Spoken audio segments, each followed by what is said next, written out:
Bakıda 13 yaşlı oğlan binadan yıxılaraq dünyasını dəyişib. Milli Azın Teleqrafa istinadən verdiyi xəbərə görə hadisə martın 11-də axşam saatlarında paytaxtın Xətai rayonu Babək prospekti 70 ünvanında baş verib. 2012-ci il təvəllüdlü Hüseyn Ələkbərli yaşadığı binanın 7-ci mərtəbəsindən yıxılaraq həyatını itirib.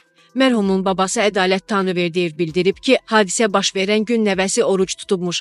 Hüseyn gün ərzində baş gicəllənməsindən şikayət edirdi. Neçə dəfə bildirdi ki, orucunu açı, ancaq razı olmadı. Axşam iftarını açdı, lakin yemək yemədi, yalnız su içdi. Hüseyn daha sonra eyvana çıxıb, yel çərşənbəsinə görə həyətdə qalanan tonqala baxır. Bu vaxt eyvandan yıxılıb. Hadisədən isə ilk olaraq onun 6 yaşlı bacısı xəbər tutub. Hüseyn Bakı şəhəri Nizami rayonunda 62 nömrəli məktəb liseyin 7-ci sinfində təhsil alırdı. O əlac idi. Faktla bağlı araşdırma aparılır. 12 mart saat 19:00 radələrində Kürdəmir rayonu Qarabucaq kəndi yaxınlığında qəflətən bir nəfər kişi Bakı Ağstafa istiqamətində hərəkət edən sürətli sərnişin qatarının qarşısına çıxıb. Maşinist tərəfindən təcili tormozlama aparılsa da, məsafə az olduğundan hadisə qaçılmaz olub.